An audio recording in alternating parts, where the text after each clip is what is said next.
TJ Noto with Gearhead Exchange, and we're back in the next series on the Packard 448 restoration at Woody's and Wheels here in Campbell, California. And we're once again with Matt Pumphrey, owner of Woody's and Wheels.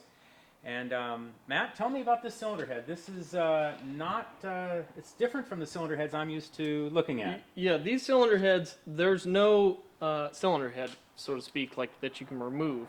So it's all cast in one unit, and then through these port plugs is where you have your access to your valves and valve seats.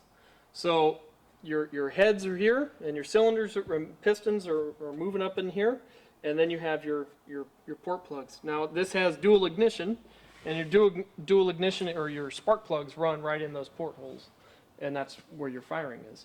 This is known as an L head, so your valves are side valve.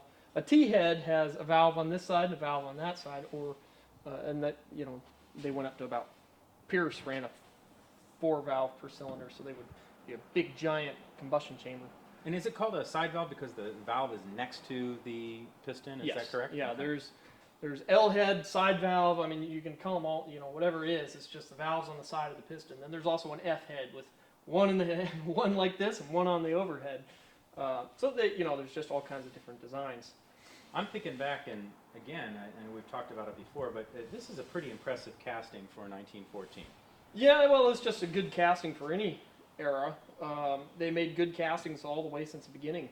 You know, casting was not, it wasn't like it was a new invention at the turn of a car. I mean, they were making steam was already in use for, what, 150 years? They were making external combustion engines way before internal combustion engines.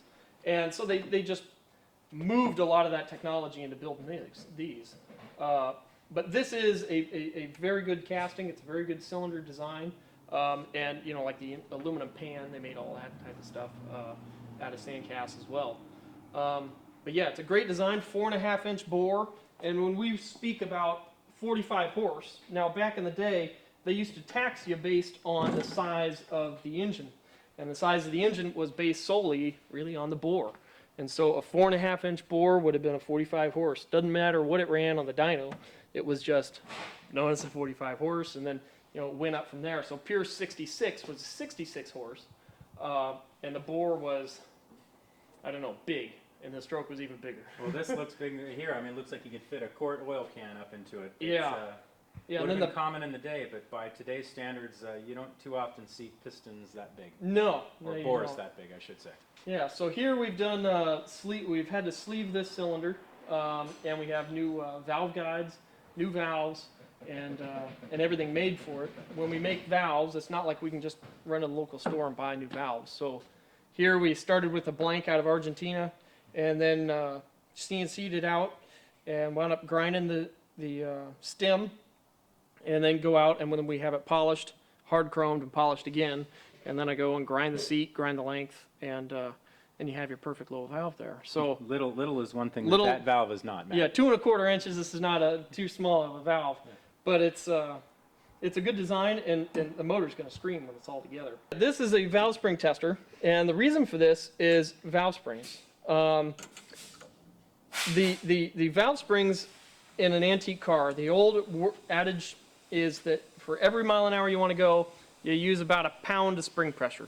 And that's kind of what you kind of live by. Now, some people say, oh, well, I need new springs just because I'm rebuilding the motor, so XYZ will fit, so I'm going to use it. Well, then you end up with such high spring rates in these antique engines with cast iron seats that you end up just destroying the seats. And especially if, say this is 2.25 inch, the Hallscott's 2.5 inch, I believe.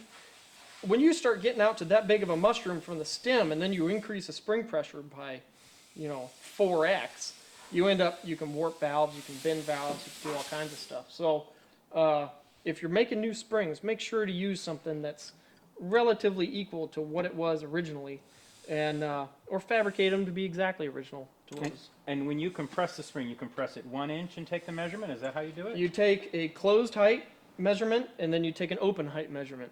And your important pressure is your closed height measurement, which is when the valve is seated and the spring is at its longest length. And so that's the wordage on valves. And then looks like you've got some lifters there. Talk to Yeah, us about so that. here are the lifters for the Packard.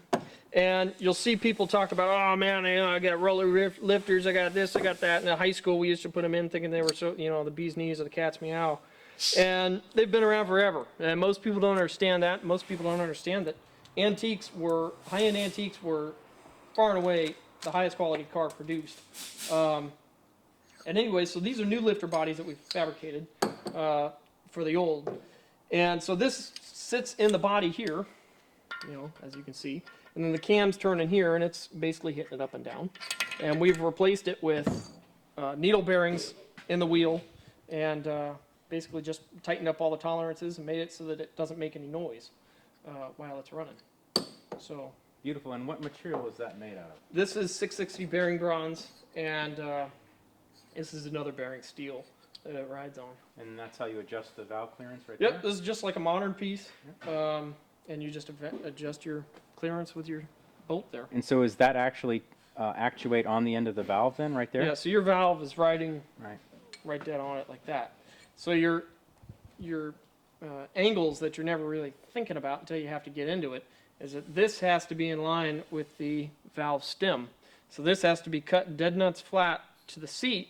Otherwise, you'll end up pushing the seat, Right. the valve like that, and then groove in the end of it. And and you end up really mucking it up. So you want that angle just dead flat to it, so it's not pushing on any weird angles or giving you any kind of weird readings in terms of clearance.